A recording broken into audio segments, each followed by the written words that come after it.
The sky was dark and silent. Stars twinkled above the quiet forest. It was just another lonely night for Jake, a man who lived in a small cabin at the edge of the woods. He liked silence, away from people, away from noise. But that night, the sky changed. A strange light flashed in the clouds, bright and fast. It moved like fire across the stars. Then, a loud crash shook the ground. Birds flew out from the trees, and a strange burning smell filled the air. Jake stood on his porch, holding a flashlight. He didn't believe in aliens, or ghosts, or anything weird. But something just fell from the sky, and it wasn't a plane. Curious. He grabbed his jacket and walked toward the forest. Branches cracked under his boots. The air felt colder, and the smell got stronger. Something big had fallen nearby. After a few minutes, he saw smoke in the trees. And then he saw it. A round metal pod was half buried in the ground. It was glowing blue and had strange symbols on its side. Parts of it were broken and sparking. Jake stepped closer. Suddenly, the pod hissed and opened. He jumped back, ready to run. But what came out was not what he expected. A woman slowly crawled out of the pod. She looked weak, shaking, and in pain. Her skin was smooth, glowing faintly, and her eyes were deep blue. Like the ocean, she looked human, but not fully. Her clothes were tight, silver, and torn in places. Jake stared, not sure what to do. She looked at him, her voice weak and broken. "Please, help me," she said. "I need to bond with you tonight, or I will die." Jake blinked. "What?" he said, not believing his ears. He took a step back. "Who are you? What do you mean, bond?" The woman fell to her knees. "I can't explain now," she said, breathing hard. "My body. It can't survive Earth long without bonding." She looked at him, eyes wide, glowing, almost begging. "Please, I don't want to die." Jake didn't know if she was crazy or telling the truth. Maybe this was some kind of prank or a dream. He looked around, but no one else was there. The pod behind her sparked again and went silent. Suddenly, a red light appeared between the trees. Then another and another. Small floating drones moved through the forest, making clicking sounds. They were not from Earth, Jake could tell. They scanned the trees, the ground, and the broken pod. They were searching for something or someone. The woman looked at them and screamed. "No, they followed me." She tried to stand but collapsed. "Again, they're not human. They will kill us both," she said. "I ran from them. But now they're here." Jake felt his heart race. This was real, whatever was going on. It wasn't a joke. The drones moved closer, one of them shining a light on Jake's face. He grabbed the woman's arm and helped her stand. "We need to go," he said. "My cabin's not far. Come on." She leaned on him as they ran through the trees. The drones followed, their lights flashing. One shot a small laser that hit a tree near Jake's head. He ducked and ran faster, pulling the woman with him. After a few minutes, they reached the cabin. Jake pushed the door open and slammed it behind them. He locked it, shut the windows, and turned off the lights. Outside, the forest was silent. Again, but the danger was still out there. The woman sat on the floor, breathing hard. "Thank you," she whispered. Jake sat across from her, still confused, still afraid. "Start talking," he said. "Who are you? What are those things? And what does bonding mean?" She looked at him with tired eyes. "My name is Lyra," she said. "I'm not from this planet. I came here to escape them." She pointed outside. "They are machines made to hunt my kind." She looked down. "I need a human to bond with. Someone whose body can help stabilize mine." Jake frowned. "This is insane," he said. "But those things almost killed me, so maybe I don't have time to be sane." He stood up and walked to the window. Red lights still blinked in the dark forest. They hadn't given up. They were still searching. Behind him, Lyra's voice shook. "Again," I said. "What do I have to do to bond with you tonight, human?" Jake turned slowly, and in that moment, he realized this was just the beginning. Jake didn't sleep that night. He sat near the cabin window with an old hunting rifle, eyes scanning the forest outside. Red blinking lights sometimes moved in. The distance then vanished into the dark. Those flying machines were still searching. Still hunting behind him, the strange alien woman, Lyra, sat quietly on the floor. She was breathing better now, though still weak. She had taken off part of her strange silver armor and now wore one of Jake's flannel shirts. It was too big for her, but she didn't seem to care. Jake finally turned and said, "All right, talk. What does bonding mean to you, aliens?" Lyra looked up, blinking slowly. "It means connection, survival, energy exchange. It's how we live on foreign worlds." Jake scratched his head. "Okay, so it's not like mating or marriage, right?" Lyra tilted her head, confused. "Mating?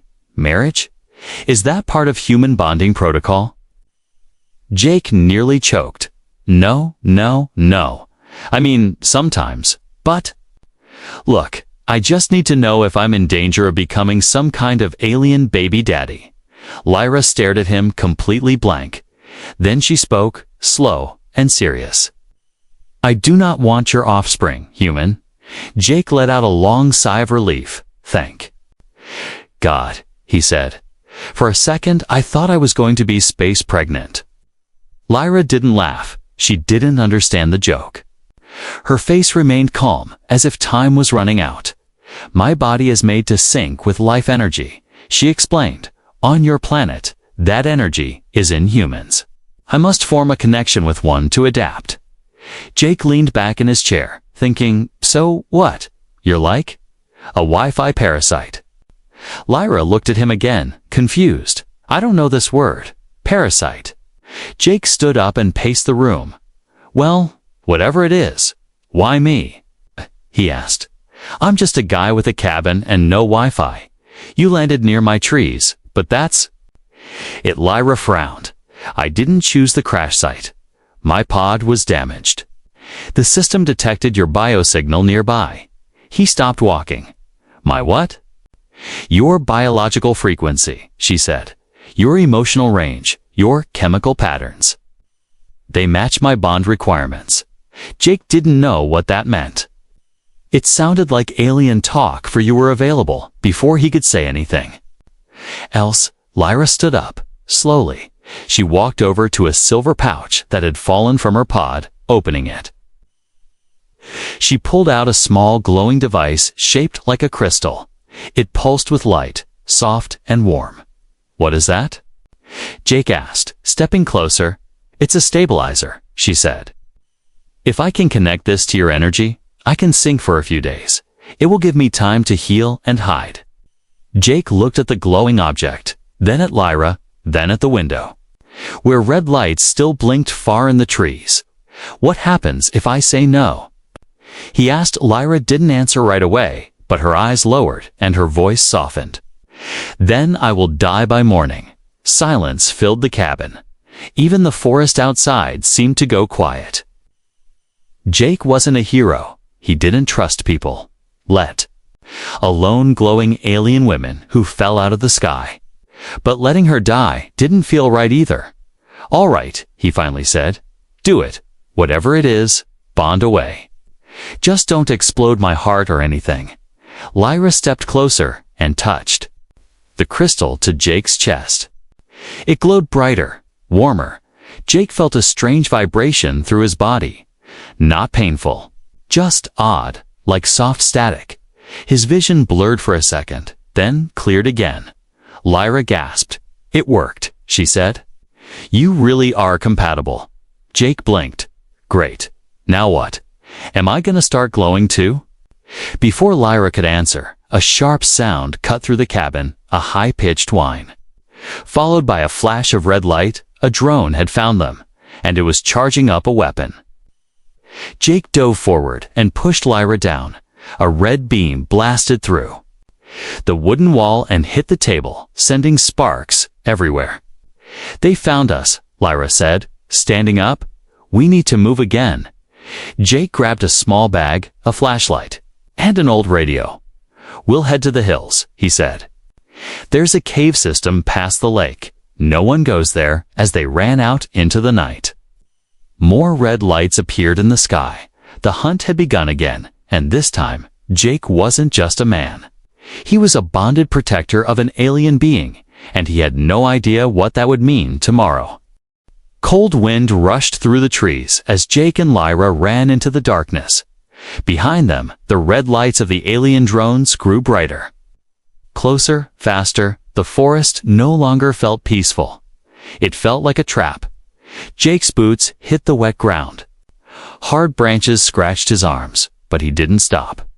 Lyra followed closely, her steps light and fast. Even in her weak state, she moved like someone trained to survive. "We can't keep running like this," Jake shouted. "They'll catch us before we even reach the lake." Lyra looked up, scanning the sky. "There's a signal tower not far from here," she said. "If we can reach it, I can block their tracking temporarily." "Temporary sounds great." Jake replied, "Permanent sounds better." They changed direction, heading uphill now. The path was rough and slippery, but they had no choice. Behind them, a drone fired another pulse. It hit a tree, turning it into dust in seconds. Jake saw it happen and felt a chill run down his spine. "These things aren't playing," he said. "They're hunting like they've done it 1,000 times." Lyra nodded. "They have," she said quietly. "They were built to wipe out life, not capture it." As they climbed, the forest opened up. A broken fence stood near a tall, scratchy tower. It was once used for radio signals. Now it stood forgotten. Jake kicked the gate open and helped Lyra climb the final steps. She reached into her pouch and pulled out a silver disc. She pressed it against the metal frame, and it lit up. A loud hum filled the air, followed by a pulse of blue light, then silence. "They'll lose our signal for about 15 minutes. Lyra said, "That's all I could manage." Then we "Better move fast," Jake replied. But just as they turned, something unexpected happened.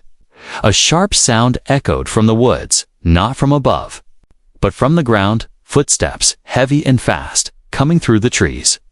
Jake raised his old rifle, heart pounding, but what stepped out wasn't a drone. It was a man, in black armor with a strange helmet. Jake froze. "Wait, is that human?" The armored figure raised a weapon, aimed it at Lyra, and spoke through a static-filled voice. "Step away from the alien." Jake didn't move. "Who are you?" he asked. "Military? Private group? Government?" The man didn't answer. He fired a warning shot into the ground. I said, "Step away." Lyra stepped behind Jake. "They're not your military," she whispered. "They work for the ones who betrayed my people." Jake didn't have time to think. The man charged forward, fast and strong. Jake fired, hitting the armor, but it barely scratched. The man knocked Jake down with one hit.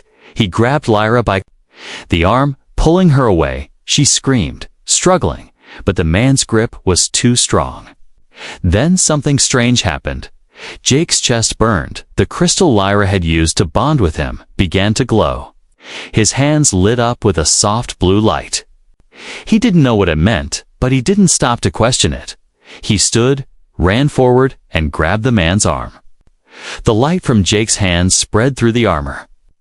The man screamed as sparks burst from his suit. He fell back, unconscious. Jake stared at his hands. Still glowing? What the hell was that? Lyra stepped closer, eyes wide. "You activated the bond energy," she said. "You're adapting faster than I thought." Jake looked at the man on the ground. "He's not dead, right?" "No," Lyra said. "Just disabled." Jake took the man's weapon and helmet. He looked inside the helmet. No ID, no rank, no flag. Whoever sent this guy doesn't want people to know. Jake muttered. They didn't wait. They left the tower and moved toward the lake, but now Jake felt different, stronger, faster, alert. Like his body was learning something new. Lyra noticed too. You're sinking with me, she said. The bond is more than survival now. It's evolving, Jake. Raised an eyebrow. Evolving into what? I don't know, she answered. No human has ever made it this far. They reached the edge of the lake just as the red lights returned to the sky. The drones had picked up their trail again. Jake looked across the water. There's a cave entrance on the other side, he said. Think we can swim it? Lyra smiled faintly. With the bond. Yes. They dove into the cold water together. Behind them, the drones swarmed the tower. Finding only the disabled soldier and fading footprints, the night had grown more dangerous.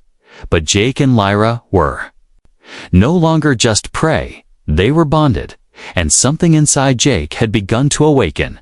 The cave was cold, silent, and deep. Jake and Lyra stood at the entrance, dripping wet, their breath fogging in the air. Behind them, the red lights of the drones passed over the lake, but did not see them enter. For now, they were safe. The walls of the cave were smooth and dark. Water dripped from the ceiling, and the floor echoed with each step. Jake lit a small lantern and led the way. Lyra followed, her body still weak, but her eyes sharp and alert. After an hour of walking through the tunnels, they reached a large chamber. Jake had found it years ago while hiking an old mine, long forgotten by the world. No signal reached here, no machines, no drones, no noise. Just stone and silence. They sat on a flat rock, resting. Jake looked at Lyra. You said you were escaping something, but we've been running for days. You never told me the full truth. Lyra looked at him, then pulled a small object from the pouch on her hip. It looked like a stone at first, rough and gray, but when she pressed her thumb into it, glowing blue lines appeared. The shape opened like a flower, revealing a strange silver core. Jake leaned in. What is that? It's called of your core, she said. It stores my people's memory and command access. She held it out, but Jake didn't touch it. This is not just data, she continued. It also chooses protectors. Jake raised an eyebrow. Protectors. Lyra nodded slowly. Thousands of years ago, my kind made contact with early humans. We shared knowledge, helped build their first cities, but something went wrong. She looked down, as if remembering something painful. A group of humans betrayed us, stole our tech, and used it to create the first drone army. They turned against us, forced us to flee, and erased the truth from history. Jake stared at her, shocked. That's not in any book, because they wrote the books, Lyra said. Now, the descendants of those humans hunt any alien who tries to return.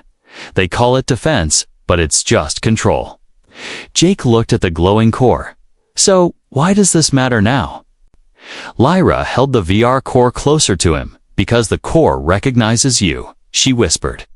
You are connected to those early humans, but your signal is different.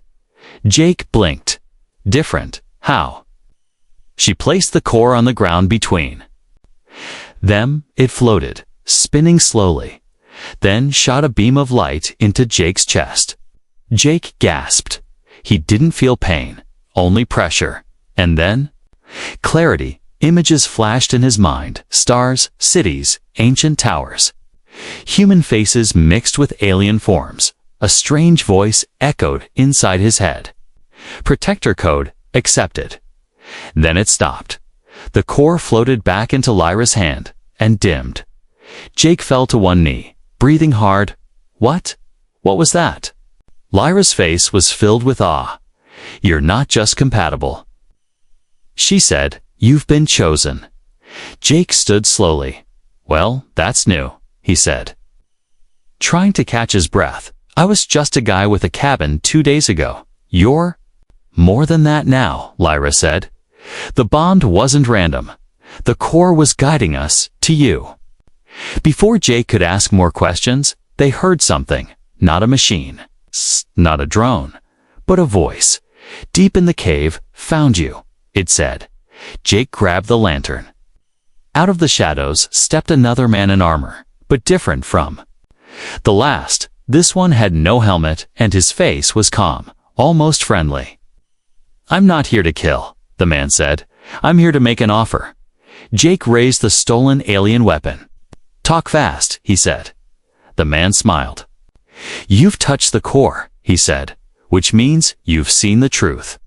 But there's more, much more. Lyra stepped in front of Jake. We know who you serve. She said, your people killed mine.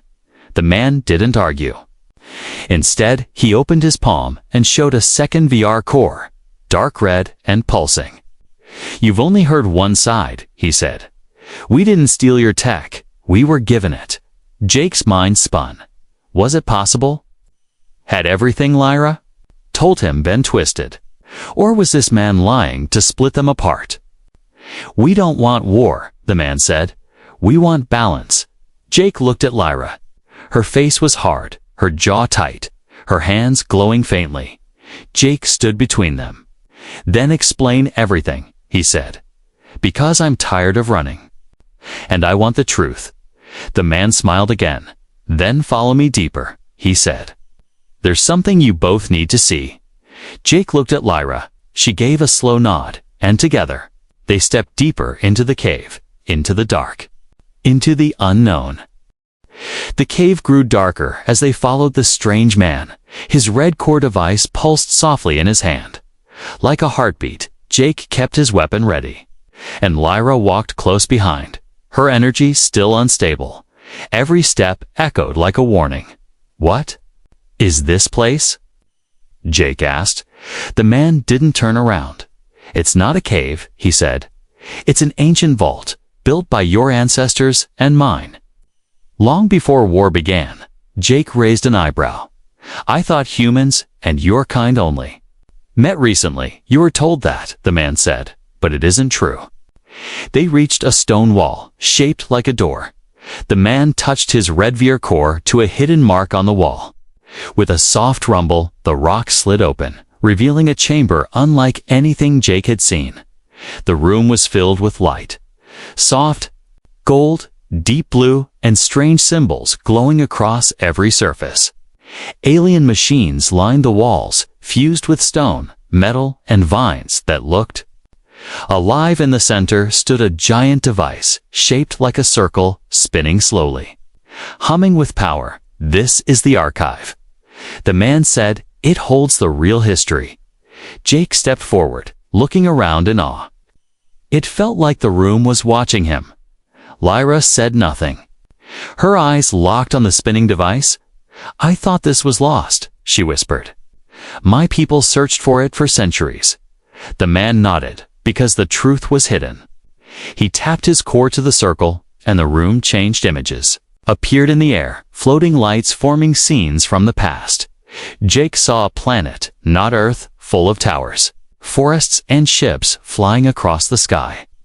He saw humans landing, shaking hands with Lyra's kind, building together, learning together, peace, unity, progress. Then everything changed. One human stood before the others. Holding a red VR core, he gave orders, built machines, turned peace into control. The drones were born. Attacks began, cities fell. Jake stepped back, eyes wide. So it was humans, he said. We started the war. The man shook his head slowly. Not all humans, he said, just a few. Those who wanted power, not peace. But the worst lie came after. He pressed the core again. A new scene appeared. Earth covered in smoke. Humans cheering as aliens were driven away. Propaganda filled the skies. Victory, they called it. Defense of humanity, they claimed. But Jake now knew it was all a cover-up. Lyra stepped forward, shaking. You erased us, she said to the man. You made us enemies, monsters. The man looked down. I wasn't alive back then, he said. But my people inherited the lies. Jake turned to Lyra. You said. Your mission was to survive, he said. But it was more than that, wasn't it? Lyra nodded. I came to find this place, she said, to recover the truth and share it, so the next war never happens. Jake looked at the archive. The spinning core, the hidden history. What happens now? He asked. The man took a breath. You have a choice, he said. You can return to your world and forget, pretend none of this happened. Or you can help us share this truth. But if you do, you will become a target, just like her, Jake. Didn't speak right away. He thought of his cabin, his quiet life, his books and coffee and silence. Then he looked at Lyra, a woman who risked everything to reveal the truth, and he thought of the drones, the lies, the glowing crystal inside his chest. I didn't ask for this, he said, but maybe I was meant to find it. Lyra stepped closer. You were chosen by the core, she said, not because of your strength, but your heart. Jake gave a half smile. Guess I'm not just a forest guy anymore. The man nodded.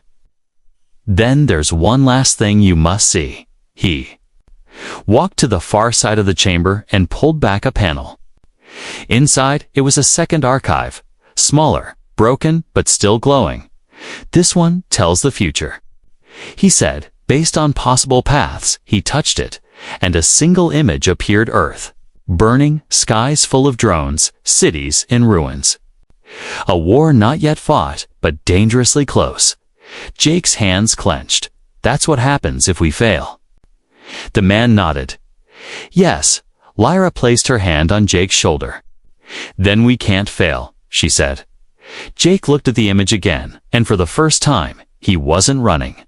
He was preparing. Asterisk, the archive chamber was silent now.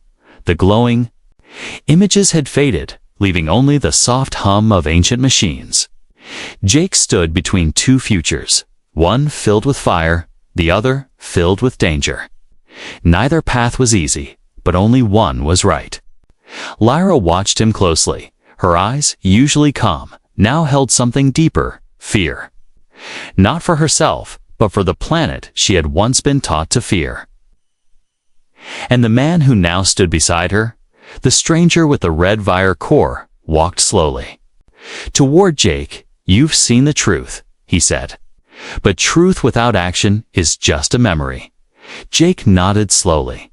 So what do you want from me? Help us broadcast the archive to the world, the man said. Expose the lies. Let every human see what really happened. Jake looked at the massive, circular device behind them. And what happens after that? There will be panic. Lyra said softly, there will be those who believe and those who want us silenced. Jake rubbed the back of his neck. He had always avoided people, avoided noise, avoided risk, but now, hiding was no longer an option. He looked at Lyra. I'm just one guy, he said. I live in a cabin, I fish, I read, I don't lead revolutions. Lyra stepped closer, placing a hand on his arm. You don't need to lead, she said. You only need to stand up. Before he could answer, a loud alarm echoed through the cave. Red lights flashed along the walls, and the floor began to shake. They found us, the man said. Jake grabbed his weapon. Military? No, Lyra replied, her voice cold. Something worse.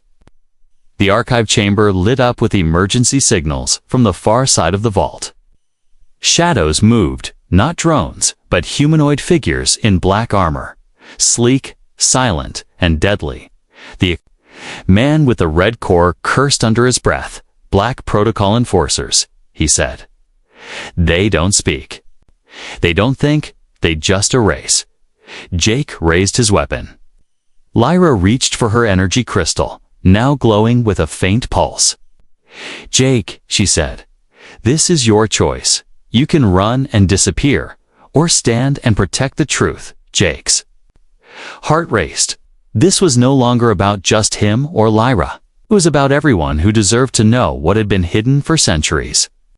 He looked at the glowing archive, then at the armored shadows drawing closer, and then at Lyra, still weak, Still willing to die for this, he stepped forward. "I choose to fight," he said. The man handed Jake a small disk, a backup core. "Upload this to the satellite beacon outside," he said, "if you can activate it. The message will reach the world." Jake nodded and turned to Lyra. "You okay?" She smiled faintly. Better now than the fight began. Energy blasts lit up the cave. Jake moved fast, dodging attacks, shooting back. He had never held alien tech before this week. Now it moved with him like it knew his hands. Lyra fought. Beside him, her energy flaring brighter now. The bond between them gave her strength and gave Jake speed every time they moved together. It felt like a dance, a rhythm they had never practiced, yet knew by instinct, but the enforcers kept. Coming, Jake saw the exit, a narrow tunnel leading to the surface. "Go." He shouted to Lyra, "I'll cover you." She hesitated, but trusted him. She ran with the disc. Disappearing into the tunnel, Jake stayed, holding off the last two enforcers. His hands glowed again, the same color as the core inside him. He struck the ground, and a wave of blue light exploded outward. The enforcers froze, then fell. Silence returned. Jake collapsed to his knees. Breathing hard, moments later, Lyra's voice echoed through the comms. "The signal is sent," she said. "Jake." "The world is waking up." He smiled through blood and dust. About time. Outside. The sky lit up, satellites blinked online, servers activated across the globe. Screens turned blue, and the truth began to play. Children, soldiers, teachers, leaders all watched the archive's message. They saw the history that had been erased. The betrayal, the war, the survivors, the lies. People screamed, cried, stared. Governments denied, but it was too late. The truth was out. Jake limped out of the cave and found Lyra waiting. They stood side by side, watching the sunrise. For the first time, the world was no longer in the dark, but peace would not come easy. Enemies still moved in the shadows, and the real war was only just beginning. Jake looked at Lyra and said, "Now what?" Lyra smiled. "Now we give them a reason to hope." The world had changed overnight. News channels were still catching up. Social media exploded with shock, fear, and disbelief. The truth was out, and no one could stop it now. But truth was only the beginning, and Jake knew that too well. He and Lyra stood in an old power station hidden in the mountains. It had been silent for years, but now it buzzed with life again. Around them were a few rebels, scientists, hackers, even soldiers, all people who had seen the archive and chose to believe. But belief wasn't enough anymore. The old enemy was moving again. Black protocol units had attacked 6 cities. Drones patrolled skies over every government building. And something worse was coming, something ancient. Buried deep under human command, Jake felt it. The bond inside him pulsed stronger each day. It wasn't just giving him strength now. It was changing him. Lyra watched him closely. "You're evolving faster than any bonded human we've seen," she said. "The core chose you for a reason." Jake sighed. "I never asked for this," he said, "but I'm not walking away." "Now," she smiled gently, "we stand together." Suddenly, an alarm blared from the old control room. One of the rebel scouts ran in. "They've activated the final failsafe," he said. "An orbital AI weapon from the first drone war." Lyra froze. That system was supposed to be destroyed. The scout shook his head. It was hidden, waiting. Jake looked at the digital map, a massive satellite high above Earth, charging a weapon that could wipe out entire cities in seconds. "We have one chance," Lyra said. "We must reach the uplink tower in Sector 9. If you connect with it, your bond energy can override the system." Jake didn't hesitate. "Then let's go." The team prepared quickly. Jake wore enhanced armor built from both alien tech and Earth metals. Lyra carried two core devices. Hers and the one they found in the archive, both were needed for the override. Both could also destroy them if anything went wrong. The mission was simple: reach the tower, survive the final defense wave, and upload the new command. But nothing about it felt simple. As they reached the uplink site, drones swarmed the sky. Laser beams lit up the night. Explosions rocked the ground. Jake led the charge, moving like lightning. His energy synced fully now. He wasn't just human anymore. He was something new, something balanced. Part Earth, part archive. A living bond. Lyra stayed close, fighting beside him. Every time Jake was hit, the core healed him. Every time Lyra weakened, the bond recharged. They were no longer two. They were one force. They reached the tower's heart. A giant console stood in the center. Lights blinked red. The weapon was nearly ready to fire. Jake stepped forward, hands glowing. "Now," Lyra said.